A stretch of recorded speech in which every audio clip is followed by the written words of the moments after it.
तड़ी पार किया था अमित शाह जी को, उसी कांग्रेस ने। जमुना पार में सबसे ज्यादा परेशानी पार्किंग की है। काम करो कम, प्रचार करो ज्यादा। कि अगले महीने का चेक नहीं आएगा अगर हमारी खबर नहीं दिखाओगे। 20 से 30 पार्षद रिक्वेस्ट कर रहे हैं आम आदमी पार्टी के कि हमको बीजेपी ज्वाइन करा लीजिए। डीटीसी जो दुनिया भर के घाटे में चल रही थी, डीटीसी अब प्रॉफिट में आ रही है। मोदी जी को धन्यवाद करना चाहूंगा, आज पैसे के लिए कोई पार्षद नहीं है। अभी 2-2 करोड़ रुपया हर पार्षद को 1 वर्ष में मिल रहा है। जब से रेखा जी आई हैं, उन्होंने तो पैसे की तिजोरी खोल दी। उन्होंने कहा काम दिखना चाहिए। 3G का घोटाला, 4G का घोटाला, जीजा का घोटाला, साले का घोटाला, कितने घोटाले गिनेंगे। कोई नहीं चाहता कि इंडिया सुपर पावर बने। राहुल गांधी उर्फ पप्पू जाके पैर नहीं बिबाई, वो क्या जाने पीर पर आए। नमस्कार, आप देख रहे हैं संधि समाचार और मैं हूं आपके साथ हिदिति शर्मा। आज हमारे साथ एक ऐसी शख्सियत मौजूद है जिन्होंने संगठन में रह के अपनी ज़मीन को मजबूत किया और साथ ही अब वो पूर्वी दिल्ली की कमान संभाल रहे हैं। भाजपा के पूर्व जिला अध्यक्ष और शकरपुर के लोकप्रिय पार्षद और जो कि अभी है शादरा साउथ जोन के चेयरमैन। जी बहुत बहुत स्वागत है आपका श्री रामकिशोर जी शर्मा, आपका हमारे शो में बहुत बहुत स्वागत है। मैं आपसे जानना चाहूँगी कि आप जिस तरह से लोकप्रिय पार्षद रहे हैं, भाजपा में जिला अध्यक्ष रहे हैं, अब उस भूमिका के बाद आप जो ये अपनी साउथ जोन में भूमिका निभा रहे हैं, इसमें क्या अंतर है? देखिए, मेरा राजनीतिक क्षेत्र और राजनीतिक समय अवधि, मैं 1980 से राजनीतिक क्षेत्र में हूँ। छात्र संघ में रहा हूँ। 1985 में PGDAV कॉलेज का प्रेसिडेंट था और फिर 88 में मैंने डूसू में, आशीष सूद जी हमारे अध्यक्ष थे और मैं उनके जॉइंट सेक्रेटरी के रूप में मैंने उनके साथ चुनाव लड़ा डूसू यूनिवर्सिटी का। उसके बाद मैं 3 बार जिला अध्यक्ष रहा, मंडल अध्यक्ष रहा, बहुत सारे दायित्वों पर रहा। और अभी मुझे 2022 वाले कार्यकाल में पार्टी ने टिकट दिया, चुनाव लड़वाया, माँ झंडे वाली की कृपा से चुनाव जीत गया और फिर अब मैं 3.5 साल मुझे नगर सेवक के रूप में काम करते हो गए और 1 वर्ष पूरा हुआ है मुझे जोन चेयरमैन के दायित्व पर। मेरी कोशिश एक रहती है कि नगर निगम की छवि थोड़ी ख़राब कर रखी है लोगों ने और इसे हम सब मिलकर ही ठीक करेंगे, तभी ठीक हो पाएगी। क्योंकि लोग नगर निगम से त्रस्त हैं। नगर निगम का आने का मतलब होता है लोगों के दिमाग में भ्रष्टाचार। लेकिन जब से मैं जोन में आया हूँ, मैंने यहाँ ऐसे बदलाव किए हैं कि जिनकी किसी को जानकारी होगी कि नहीं होगी। मैं बिल्कुल कह सकता हूँ, जब मैंने यहाँ कार्यभार संभाला तो यहाँ पर कुछ दलाल शाम को सक्रिय हो जाते थे 5 बजे के बाद और मेरे पास रिपोर्ट आती थी कि 9 बजे तक कार्यालय खुलते हैं। मैंने डीसी साहब को बुलाया और मैंने आदेश दिए कि कल से कोई भी ऑफिस 5:30 बजे के बाद नहीं खुलेगा। यदि उसे काम करना है तो वो आपसे प्रायर परमिशन लेगा, तभी ऑफिस खुलेगा। तो ये अब आप कभी भी आएँ इस जोन में, 6 बजे के बाद आपको यहाँ सन्नाटा मिलेगा। नहीं तो पहले यहाँ 6 बजे से 9 बजे तक दलालों का झुंड लगा रहता था और वो दलाल अपने सारे दिन भर के काम लेकर आते थे और शाम को एक नया कार्यालय चलता था। जी मैं आपसे जानना चाहूँगी कि साउथ जोन में नागरिकों की सबसे बड़ी समस्या क्या है? यहाँ सबसे बड़ी समस्या अगर मैं कहूँ तो सबसे बड़ी समस्या ने जो परेशानी कर रखी है वो है पार्किंग समस्या। और पार्किंग समस्या इसलिए है कि 50 गज का जो एक फ्लोर लेता है उसने भी गाड़ी खरीदी हुई है और वो भी कहता है मेरे मकान के नीचे गाड़ी खड़ी होनी चाहिए।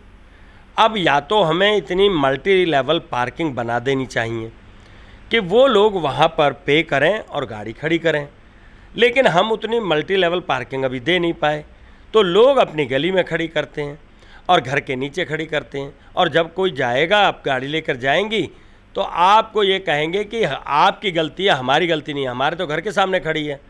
लेकिन उनको ये जानकारी नहीं है और है तब भी वो दादागिरी करते हैं।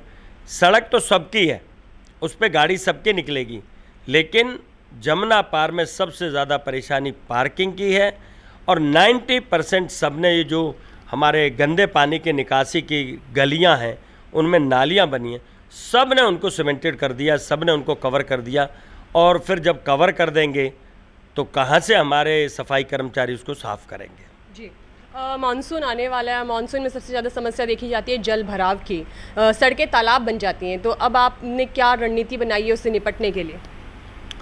देखिए, बड़े नाले जो हैं वो पीडब्ल्यूडी के अंडर आते हैं, हमारे अंडर नहीं आते। और जो बहुत बड़े तालाब हैं या और बड़े नाले हैं वो बाढ़ नियंत्रण विभाग के अंडर आते हैं। हमारे जितने भी नाले हैं हमने उनकी एक बार सफाई कराई है, तैयारी कर ली है। और वैसे तो आजकल आप देखती होंगी जमुना पार में, मैं अपनी लोकप्रिय मुख्यमंत्री मेरी बहन रेखा गुप्ता जी को धन्यवाद करूंगा कि वाटर लॉगिंग के लिए अभी से उन्होंने काम कर लिया है। आप देखते होंगे बहुत लोगों को अभी ये नहीं पता लग रहा, रोड पर थोड़ा सा ट्रैफिक जैम रहता है। और वो इसलिए रहता है क्योंकि अब हर 50-100 मीटर पर एक नीचे बहुत वाटर हार्वेस्टिंग की तैयारी हुई है कि पानी जैसे ही बरसेगा सड़क पर आएगा, सड़क से उसमें जाएगा और उससे ज़मीन में जाएगा। तो वाटर लॉगिंग की समस्या मुझे लगता है जिस तरह से काम किया है रेखा जी ने आदेश देके, इस बार आने की उम्मीद नहीं है। जी, जिस तरह से आपने बोला कि वाटर लॉगिंग वाला, क्या इससे पहले जो सरकार रही है उन्होंने इस समस्या पे काम नहीं किया? देखिए, काम करने के दो तरीके हैं। एक तरीका है काम करो कम, प्रचार करो ज़्यादा, और एक होता है काम करो ज़्यादा, प्रचार करो कम। अभी 1.5 साल में काम इतना हुआ है लेकिन उसका प्रचार नहीं हो पाया, क्योंकि प्रचार के लिए 560 करोड़ रुपए रखे ही नहीं बजट में। और पिछली सरकार ने तो सबके बीच में बजट में 556 करोड़ रुपए रखे थे। और उन्होंने टीवी चैनलों को भी ये कहकर धमकाया था कि अगले महीने का चेक नहीं आएगा अगर हमारी खबर नहीं दिखाओगे तो, और विपक्ष को कवर करोगे तो ध्यान रखना फिर। तो जब मीडिया को आप पैसे से खरीदना चाहते हैं, और पीछे मुझे तो ये जानकारी है क्योंकि मैं भी सक्रिय राजनीति में रहा हूँ कि काम होता था 4 करोड़ का, प्रचार होता था 40 करोड़ का। पराली की याद करवाता हूँ, एक दवाई बनाई थी इन्होंने कि अब उससे पराली से धुआं यहाँ नहीं आएगा, और वो मुझे जानकारी है कि 4 करोड़ रुपए उस पर लगाए थे सरकार ने और 40 करोड़ का उस पर प्रचार किया था। और ये आंकड़े चेक कर लें। अभी आप मोहल्ला क्लिनिक का शोर मचा था, अभी आयुष्मान आरोग्य मंदिर बन रहे हैं। आप मुझे रोड पर एक जगह भी दिखा दीजिए मोहल्ला क्लिनिक के नाम पर लोगों को बेवकूफ़ बनाया था। हमने आरोग्य मंदिर, आयुष्मान आरोग्य मंदिर जो बनाए हैं वो ऐसी जगह ट्रेस करके बनाए हैं जहां पब्लिक जा सके, हमारे को वहां ज़्यादा खर्चा ना करना पड़े, और हमारे को एक छोटी जगह मिल जाए 100-150 गज की। उसमें हमने डॉक्टर भी बिठाए हैं, उसमें हमने फार्मासिस्ट भी रखा है, उसमें हमने लैब अटेंडेंट भी रखा है जो ब्लड चेक करे, टेस्ट करे, यूरिन टेस्ट करे। मैं ये कह सकता हूँ कि आपकी सेवा कितनी सेवा है ये जनता को दिखती है। पहले प्रचार ज़्यादा हुआ था, काम कम हुआ था, और उसी का कारण है कि आज वो लोग दिल्ली से नदारत हैं। और डे बाय डे, अभी भी मैं एक बात का चैलेंज कर रहा हूँ आपके टीवी चैनल के माध्यम से कम 20 से 30 पार्षद रिक्वेस्ट कर रहे हैं आम आदमी पार्टी के कि हमको बीजेपी ज्वाइन करा लीजिए। लेकिन अभी बीजेपी ने कहा है कि हमारे पास नंबर पूरा है और हम अभी ज्वाइन नहीं करवाएंगे आपको, क्योंकि ऑलरेडी हमारे पास सरप्लस है। तो वो लोग क्यों भाग रहे हैं? आप देख रहे होंगे कि आम आदमी पार्टी अब दिल्ली में सत्ता के दम पर तो दिखती थी, लेकिन आज कार्यकर्ताओं के दम पर कहीं दिखती है आपको? जिस तरह से डेंगू, मलेरिया, चिकनगुनिया, ये सब मानसून आने के बाद इनके मच्छर पनपने लगते हैं, तो आपने इसके लिए अब क्या किया है कि चीज़ें अब ना बढ़ें? जुलाई में मानसून हमारे दिल्ली में आ जाएगा। उससे पहले हमने दवाई छिड़कने का काम, जितनी भी बड़े बड़े नाले हैं, इवन देन हमने रेलवे के ट्रैक पर भी रेल के माध्यम से मैं खुद खड़ा हुआ हूँ और हमने सारे जितना भी दिल्ली में हमारे पूर्वी दिल्ली शाहदरा साउथ जोन में जितने रेलवे ट्रैक हैं उसके इर्द गिर्द भी हमने दवाई छिड़क कर वहाँ पर कोई मॉस्किटो कोई मच्छर ना मिले उसके लिए हमारी तैयारी है। और हम अभी से अवेयर कर रहे हैं कि कहीं पानी वगैरह ऊपर भरा हुआ हो आपके छत पर, उसको देख लीजिए। डे बाय डे चेकर्स जो हैं वो चेकिंग कर रहे हैं। तो हम पूरी तरह से आपको आश्वस्त करते हैं कि शाहदरा साउथ जोन में दिल्ली में ना के बराबर घटनाएं मिलेंगी आपको, चाहे वो चिकनगुनिया हो, चाहे डेंगू हो और चाहे वो मलेरिया हो। मुफ्त हेल्थ शिविर के बारे में अगर मैं जानना चाहूँ तो अब क्या लगेंगे शिविर आगे? देखिए, ये शिविर लगेंगे, 100% लगेंगे, क्योंकि मोदी जी का एक ही कहना है कि हमारे पंडित दीनदयाल उपाध्याय जी, उनकी सोच पर हमारी पार्टी काम कर रही है। चाहे प्रधानमंत्री हो, चाहे मुख्यमंत्री हो, चाहे नगर निगम हो। और उनकी सोच थी आगे वाला व्यक्ति सबको दिखता है, अंतिम वाला नहीं दिखता। उस अंतिम वाले को लगता है मुझ पर तो नज़र पड़ेगी नहीं, लेकिन हमारी सरकार ने ये तय किया अंत्योदय। अंत्योदय का मतलब है अंतिम व्यक्ति तक वो लाभ पहुँचे सरकार का। इसलिए ये शिविर लगते रहेंगे। और ये मुफ्त वाले शिविर जो हैं, अभी आपको मैं आज एक बात कहना चाहता हूँ। कल ही रेखा गुप्ता जी ने और आशीष सूद जी ने अनाउंस किया है, ये जितने लेबर क्लास के लोग हैं इनको भी हम 10 लाख रुपए की उन्होंने घोषणा की है कि हम इनको सहायता करेंगे। आप ये सोचिए, जिनका कोई नहीं है उनके लिए सरकार है। आपको बहुत सारी चीज़ें मैं ऐसी बता सकता हूँ कि आम आदमी पार्टी और बीजेपी की सरकार का जो अंतर है, जो उनका डिफरेंस है, वो इतना ज़्यादा है कि दिल्ली में अभी आपको देखने को मिल रही होंगी इलेक्ट्रिक बसें, देवी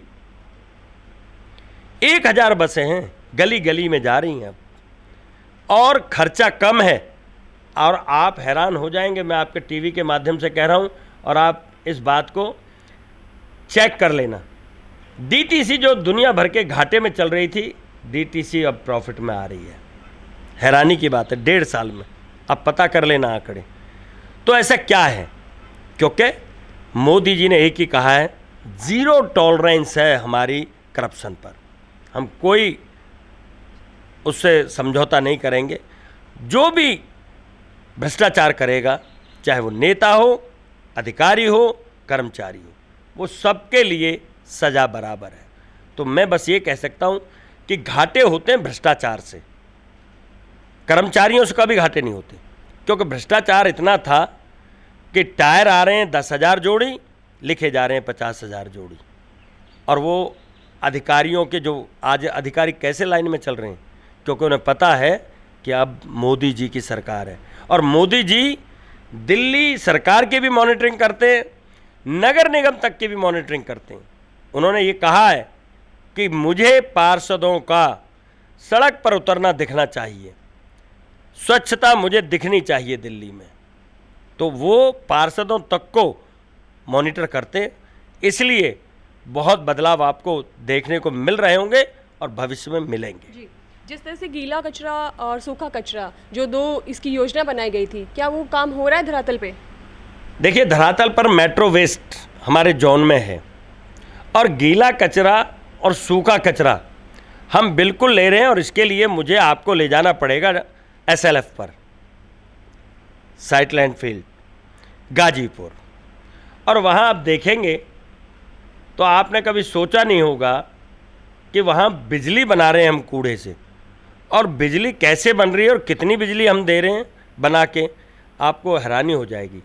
दूसरी तरफ हमारे जो मशीनें चल रही हैं, 36 मशीन इस समय 24/7 चल रही हैं, वो सेग्रीगेशन करती हैं कूड़े का और उससे फिर वो मिट्टी बना रही हैं। और उससे हमारे NHIA के जितने भी बड़े बड़े रोड बन रहे हैं, नेशनल हाईवे बन रहे हैं, जितने भी फ्लाईओवर बन रहे हैं, उनके भराव में काम आ रहा है वो। और मैं आपको साथ में ये बता दूं, आपका कोई अगला क्वेश्चन आए, कोई अगला प्रश्न आए, ये 142 लाख मीट्रिक टन था कूड़ा यहाँ, जो आज 67 लाख मीट्रिक टन रह गया है गाजीपुर पर। कूड़े के पहाड़ पर राजनीति करके आई थी आम आदमी पार्टी। याद होगा कि छोटे छोटे हाथियों में, जो छोटा हाथी होता, उसमें कूड़े के पहाड़ बनाए गए थे। आज मैं कह सकता हूं दावे से, आप बता दीजिए, 10 साल वो सरकार चला के गए, 11 साल। एक बार तो कांग्रेस के समर्थन से बनी थी और 2 बार उन्होंने थंपिंग मेजॉरिटी ली थी, आंधी आई थी। कूड़े के पहाड़ तो आज भी बता देना केजरीवाल जी, जितने हटाए हैं वो हमारे ही समय में हटे हैं। गौतम गंभीर जब यहाँ के सांसद थे तो पहली मशीन उस दिन यहाँ इंस्टॉल हुई थी और आज 36 मशीन है। उन्होंने क्या किया? लेकिन कथनी और करनी में बड़ा अंतर होता है। भगवान ने जीभ में हड्डी नहीं लगाई, इससे कुछ भी बोल सकते हैं, कुछ भी वादे कर सकते हैं, लेकिन काम करने के लिए बहुत मेहनत करनी पड़ती है। विपक्ष का तो आज भी यही कहना है कि जो गाजीपुर का कूड़े का पहाड़ है वो आज भी जस का तस ही है। बिल्कुल जस का तस है। ये दूध का दूध और पानी का पानी करना पड़ेगा पत्रकारों को। कम से कम इतना तो देख लीजिए कि 1.5 साल में इस कूड़े के पहाड़ पर कितना नीचे आया है और आप हैरान हो जाएंगे। मैं अभी 2026 में मोदी जी ने आदेश दिए हैं कि यहाँ पर हम बैम्बू की खेती करने जा रहे हैं, इसी SLF पर 20 एकड़ ज़मीन में। मैं ऐसे नहीं बोल रहा। और बम्बू क्यों लगाएंगे? दूर की सोच। आप पेड़ काटेंगे तो पेड़ नहीं काट सकते, लेकिन बैम्बू काटेंगे, बैम्बू फिर हो जाएगा और वो बैम्बू काम आता है। इसलिए 20 एकड़ ज़मीन हम खाली कर चुके हैं, जिस पर अब हम बैम्बू की खेती करने जा रहे हैं। और ये SLF पर ही होगी, कहीं ऐसा नहीं है कि कनॉट प्लेस में होगी, उसी SLF पर होगी जिस पर वो कह रहे हैं कि जस की तस है। और देखिए, विपक्ष में बैठकर तो कहना बहुत आसान होता है। हम भी 2.5 साल विपक्ष में रहे हैं नगर निगम में, तो बहुत आसान होता है, विपक्ष हमने भी देखा है। लेकिन पत्रकारों को इसका दूध का दूध और पानी का पानी करना चाहिए, वहाँ जाना चाहिए कि कूड़े के पहाड़ को कितना नीचे लाए हैं। जिस तरह से आपने देखा होगा कि बुध मार्केट, शनि मार्केट, संडे मार्केट लगता रहता है, तो आजकल MCD आती है, सामान उठा के ले जाती है रेडी पटरी वालों का। तो उनका कहना है कि हम हफ्ते में एक बार मार्केट में लगाते हैं, तो इससे हमारा जो है वो चलता है, गुजारा चलता है। और ऐसे में अगर MCD हमारा सामान ले जाएगी तो हम अपना गुजारा कैसे चलाएंगे? देखिए, शनि बाजार, बुध बाजार, मंगल बाजार, सोम बाजार, ये सब लगते हैं। ये लगते हैं रेजिडेंशियल एरिया में। क्या इनको मैं ये कहना चाहता हूँ, आपके पास कोई परमिशन है? आप केवल एक पर्ची कटवाते हैं MCD की, वो भी तब कटती है जब आप वहाँ 2-4 साल बैठ जाते हैं। अभी मैं आपसे एक बात कहना चाहता हूँ, आपके घर के आगे हफ्ते में एक दिन कोई आके अपना सामान फैला ले और आके दुकान लगा ले, तो आप किसको गाली देंगी? दुकानदार को, नगर निगम को, पुलिस को, या किसको गाली देंगी? अभी आप पर सवाल है मेरा, क्योंकि आपका घर का दरवाज़ा है, तो आप चाहेंगे कि लगे?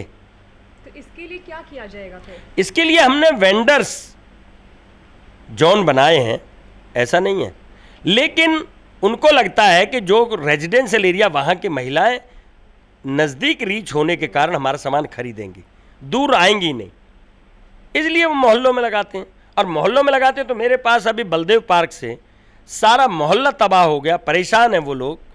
वो कहते हैं भाई साहब हमारे कार्रवाई करा दो, ये दादागिरी करते हैं दुकानदार। और मैं आपसे एक बात और कहना चाहता हूँ, मुझे कहने में टीवी पर कोई विशेष समुदाय के लोग तो तैयार हैं, आ जाओ, कौन आएगा, हम तो लगाएंगे जी। आए दिन देखा जाता है वहाँ झगड़े लड़ाई होते रहते हैं, इसीलिए होते हैं। और मैं कहना भी चाहता हूँ कि अब ज़्यादा देर नहीं है, दिल्ली में भी यूपी बनने वाला है, योगी जी जैसा राज दिल्ली में भी होने वाला है। ये ना समझें कि उत्तर प्रदेश में, याद है आपको, दिल्ली के अभी DCP साहब ने कहा है कि आपके ताजिए निकलेंगे तो आपके कानून के अनुसार निकलेंगे, किसी को आप परेशान नहीं करेंगे, हथियार नहीं चलाएंगे आप।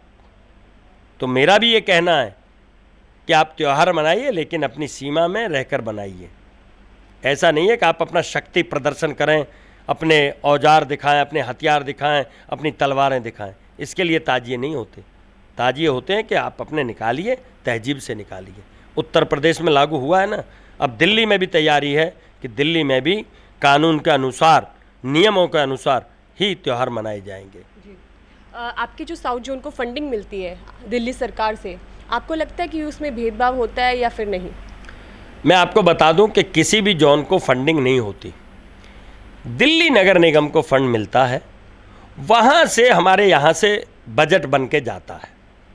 अभी जैसे हमारा दिल्ली नगर निगम का बजट बना, तो उसमें हमने कहा कि हमारा ये फाइनेंशियल ईयर इतना हमारा खर्चा हुआ है, इतनी हमारी आय हुई है और हमें इतनी ज़रूरत है अगले 26-27 के वर्ष में, तो उस अनुसार हमको फंड मिलता है।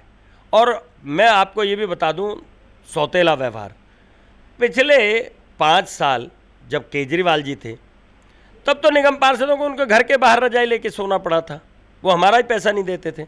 आज तो रेखा गुप्ता जी को मैं धन्यवाद करना चाहूँगा, मोदी जी को धन्यवाद करना चाहूँगा। आज पैसे के लिए कोई पार्षद नहीं रो रहा, काम नहीं कर रहे हैं तो वो पार्षद विधायक स्वयं देखें, लेकिन पैसे का बहाना ना करें। मैं खुद कहता हूँ, अभी 2-2 करोड़ रुपया हर पार्षद को एक वर्ष में मिल रहा है, 2-2 करोड़। और इसके अतिरिक्त रेखा गुप्ता जी ने 50-50 लाख 1-1 करोड़ रुपया पार्षदों को कि आप एस्टिमेट बनवाइए और मुझसे पैसा ले जाइए। तो मैं पैसे के लिए कैसे कह दूं? कोई सौतेला व्यवहार नहीं। जब से रेखा जी आई हैं, उन्होंने तो पैसे की तिजोरी खोल दी। उन्होंने कहा काम दिखना चाहिए, पैसे की परेशानी नहीं आने दूंगी, क्योंकि मोदी जी ने कहा है दिल्ली देश की राजधानी है, यहाँ पर दिखना चाहिए कि यहाँ ट्रिपल इंजन की सरकार का कुछ असर दिखता है। जी। विपक्ष का आरोप है कि एमसीडी है वो भ्रष्टाचार को बढ़ावा देती है। आपको क्या लगता है कि पहले की सरकार में ज़्यादा था या आपकी तुलना में उससे थोड़ा कम हुआ ये? देखिए, बड़ी दिक्कत है नगर निगम के अंदर। नगर निगम में ये जो एक बात आपने कही कि नगर निगम आते ही भ्रष्टाचार की बात आ जाती है। देखिए, दिल्ली पुलिस और नगर निगम, अगर ये केले की रेहड़ी पर 2 केले खरीद के खाएंगे तो कोई मानेगा ही नहीं कि खरीद के खाएं। पुलिस वाले को भी ये समझेंगे फ्री खा रहा है, और नगर निगम का कोई व्यक्ति कर्मचारी खा रहा है तो उसको भी कहेंगे ये पैसे देगा, नगर निगम की कृपा पे तो लगी है रेहड़ी, तो ये पैसे दे के खाएगा तो रेहड़ी कैसे लगेगी, ऐसे ही कहते हैं ना। लेकिन ऐसा नहीं है। नगर निगम वो काम कर रहा है जो हमें दिख नहीं रहे।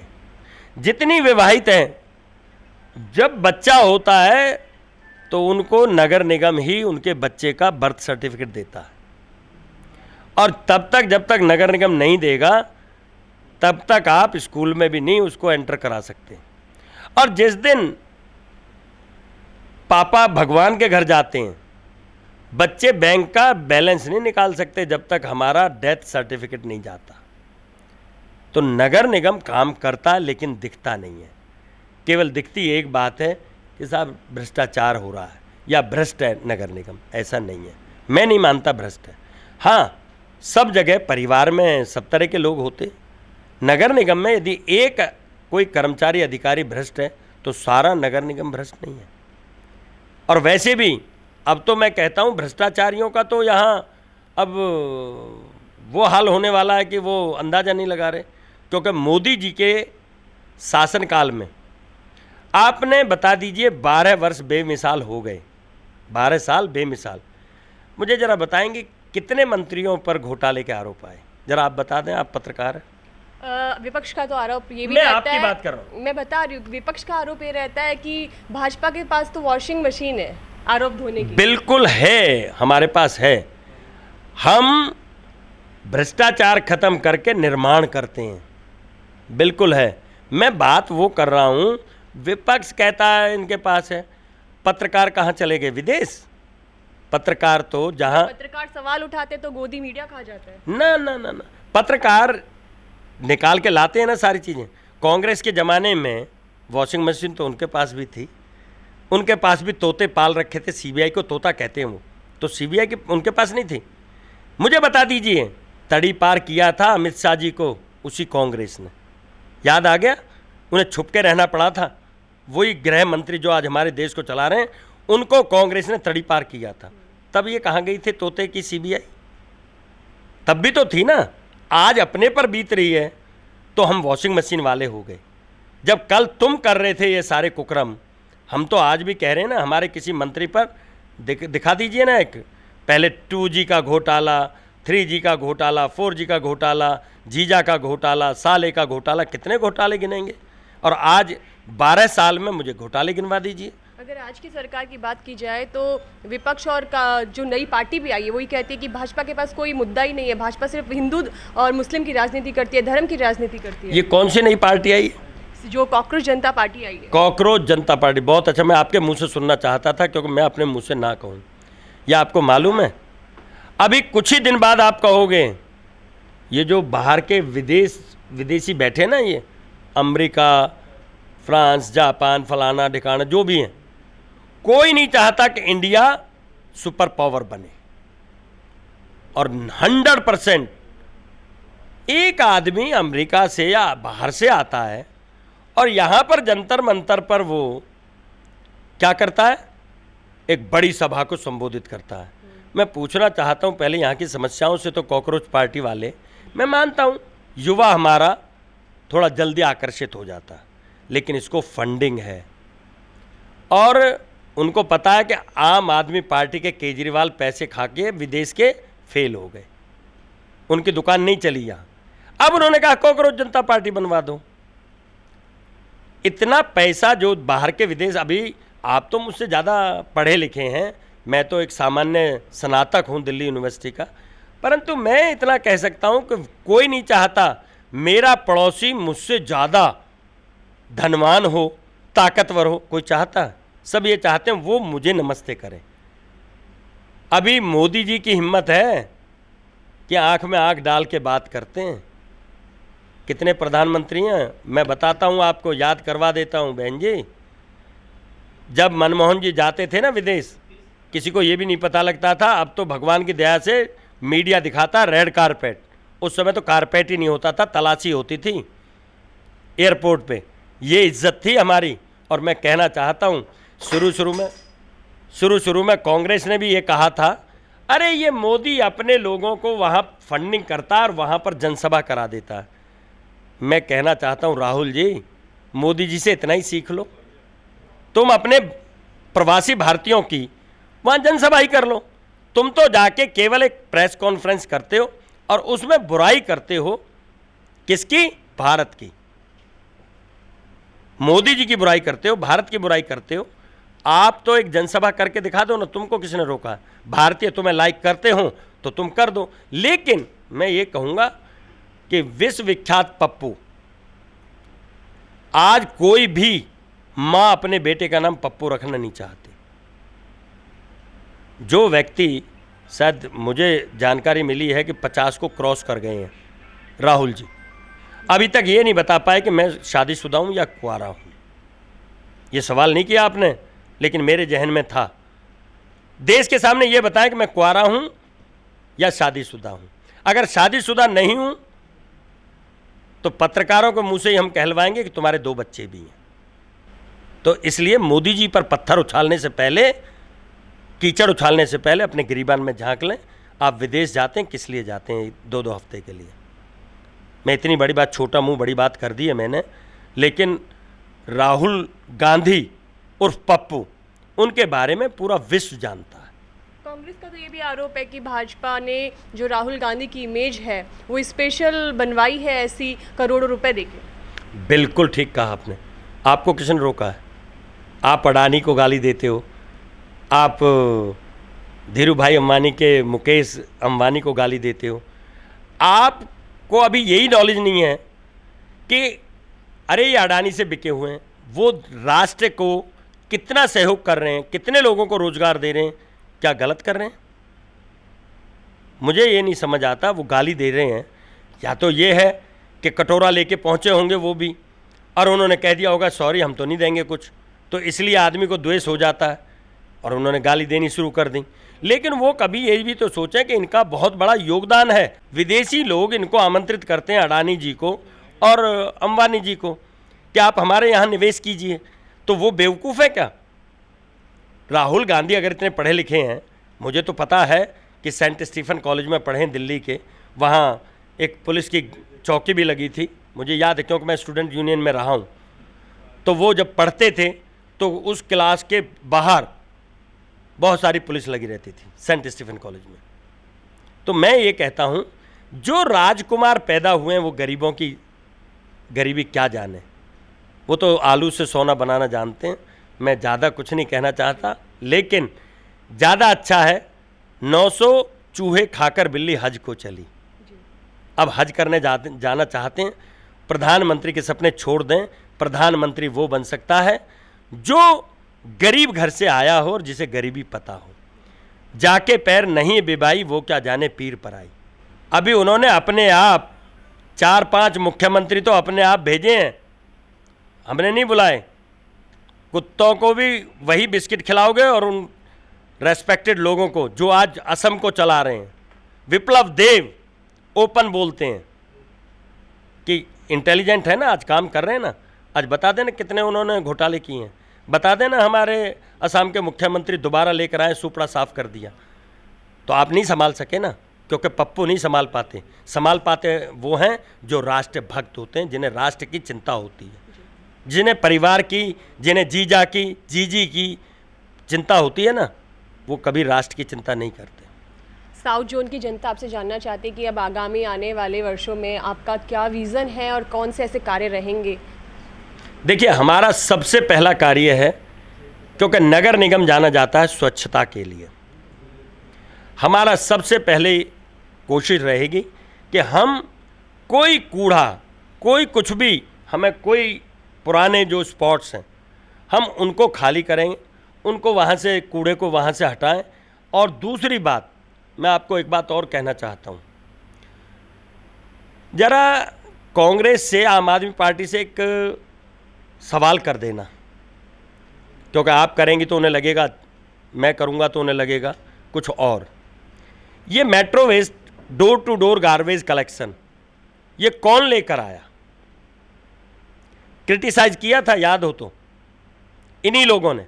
और आज मैं कह सकता हूं, जब गाड़ी आती है ना और जब उस पर गाना बज रहा होता है कैलाश खेर जी का, तो लोग झूमते हुए कूड़ा डालते हैं, क्योंकि गाना बहुत अच्छा है और हम कूड़ा लेने आइए। महिलाएं तैयार खड़ी होती हैं अपने अपने दरवाजे पर गाना सुनते ही। कौन लेकर आया? आज पहले से बहुत बेहतर है, लेकिन अभी बेहतर होने के बावजूद भी हमारी कोशिश रहेगी, हम क्यों ना दिल्ली को इंदौर सफाई के मामले में बनाएं। हमारा लक्ष्य रहेगा कि हम इंदौर बनाएं, दिल्ली को स्वच्छता में नंबर 1 पर लाएं, हमारी कोशिश हो। अब आप ये बता दीजिए, अगर कोई जनता अपने समस्या के निवारण के लिए आपके पास आना चाहे तो आपसे सीधे संपर्क कैसे करें? अभी आप यहाँ ज़रा कैमरा घुमा लें अपना, मेरे पास 30 से 40 लोग आते हैं और आप भी ऑन कैमरा बोल रहा हूँ, मुझसे पहले आए, आपको बाहर वेट नहीं करना पड़ा। आपके हाथ में तो कैमरा था तो इसलिए डर गए होंगे, लेकिन आपको कुछ और लोग भी बैठे मिले। मेरा कहना है, ये कक्ष जनता जनार्दन का है, और जनार्दन कौन होता है? भगवान। जब हम सेवक बनेंगे, हमारे प्रधान सेवक मोदी जी होंगे, रेखा जी हमारी सेविका होंगी और राम किशोर शर्मा इस जॉन का सेवक होगा, तो यहाँ पर इस जनार्दन को हमें सेवा करके रिझाना है। और भगवान भाव के भूखे होते हैं, खाने पीने के भूखे नहीं होते। हमारे भाव से ये इतने खुश हो जाएं कि हमारा काम होता है, हमारे को सम्मान मिलता है। और उसी का कारण है कि अभी आप देखिए, तीसरी बार हैट्रिक लगाई मोदी जी ने। दिल्ली में 27 साल बाद बीजेपी आई, और एमसीडी में जो लोग ये कहते थे कि साहब हम जीत कर आए हैं कूड़े के पहाड़ के दम पे, उन्हीं के लोग स्प्लिट होकर दिल्ली में इंद्रप्रस्थ विकास पार्टी बना लेते हैं और वो अल्पमत की सरकार बन जाती है और सरकार गिर जाती है। पिछले 2.5 साल आम आदमी पार्टी ने दिल्ली में क्या किया? अभी हम कल हाउस है हमारा, हम हाउस में जब भी ये पूछते हैं कि आप 2.5 साल का बता दीजिए ना आपने क्या किया। सिर्फ 4 दिन हाउस चला 2.5 साल में, अब सोचिए। और हाउस पर कितना खर्चा होता है, जनता के मुद्दे डिस्कस किए जाते हैं, कोई डिस्कस नहीं हो। 4 दिन चला। और आप हैरानी होगी आपको कि महापौर के चुनाव को लेकर आपको याद है 36 घंटे हम लोग वहीं सोए थे। रात को भी वहीं हमने हनुमान चालीसा किया, रात को उन्हीं कुर्सियों पे हम सोए। अगले दिन 11 बजे हम उठकर आए, पहले 11 बजे जाके। मैं ये कहता हूँ सदन चलाना भी एक आपकी कुशलता है, सबके बस का सदन चलाना नहीं होता। अभी ओम बिरला जी को कभी देखें आप तो मुस्कुराते हुए सदन को चलाते हैं, लेकिन विपक्ष ने तो उनको भी नहीं बख्शा। आपके सामने अविश्वास प्रस्ताव लेकर आए और उन्होंने भी देखिए, उन्होंने कहा तब तक अंदर नहीं जाऊंगा जब तक विश्वास नहीं हो जाएगा, और धाड़ से उनका गिरा अविश्वास प्रस्ताव और मुंह दिखाने लायक नहीं बचे। देखिए, आपको अंत में एक बात कह रहा हूं, नाच न जाने आंगन टेढ़ा। जब तक सकारात्मक राजनीति नहीं करेंगे, आपने आज तक एक बार मोदी जी को थैंक यू नहीं बोला। आप रात को मैं देख रहा था, राहुल गांधी जी पूछ रहे हैं बाहर जाकर, हमें बताया जाए 36 में से हमारे राफेल कितने बचे हैं। शर्म आनी चाहिए, ये पूछना चाहिए था पाकिस्तान के कितने जहाज हमने गिराए। 36 के 36 राफेल मौजूद खड़े हैं। राहुल जी पर समय हो तो जाकर देख लें। अभी उन्हें मेंटेनेंस की वो दी गई है, कल आप जानती होंगी कि उनका मेंटेनेंस का ठेका दिया गया है, तो 36 के 36 का दिया गया, एक राफेल नहीं गिरा हमारा। और अभी तक जब से वो लिए हैं तब से हमारा आत्मबल इतना बढ़ा है, विदेशों को भी पता लग गया, क्योंकि राफेल की खूबियाँ बहुत ज़बरदस्त हैं। तो मैं ये कहता हूँ, देखिए विपक्ष को मत लाइए बीच में। विपक्ष है कहाँ अब? ठीक है, इस बार वो जीत गए। अभी आपसे एक मैं सवाल करता हूँ, लंबा हो गया है। अभी डीएमके इंडी में से हट गई ना, क्यों हटी? वॉशिंग मशीन में आके हटी, मोदी जी ने हटवाया क्या? लोटस वो क्या कहते हैं उसे, कि भाई वो हुआ है, आपने वो, मुझे शब्द याद नहीं आ रहा। तो मैं ये कहना चाहता हूँ, तुम इंडी में रहकर अपॉर्चुनिस्ट हो जाते हो। समर्थन दे दिया, टीकेवी है या क्या है वो जो नए मुख्यमंत्री बने, उनको समर्थन दिया, मोदी जी ने दिलवाया। मीठा मीठा गप गप, कड़वा कड़वा थू थू, ये नहीं चलता। इसलिए कहना चाहता हूँ, आपको वहाँ समर्थन देने से पहले सोच लेना चाहिए था कि हमारा कितने पुराने पार्टनर हैं वो। लेकिन आपको लगा कि हमें तो इस समय सत्ता में जाना है, इसलिए डीएम के जाए भाड़ में, हम समर्थन करेंगे। तो ये कुछ नहीं है। अब विपक्ष की बात अंत में ये कह देता हूँ कि विपक्ष को मेरा ये कहना है कि ठीक चीज़ को ठीक कहेंगे तो पत्रकार से लेकर जनता तक स्वीकार करेंगे। बहुत बहुत धन्यवाद आपका कि आपने जिस तरह से बेबाकी से राय रखी अपनी। धन्यवाद सर।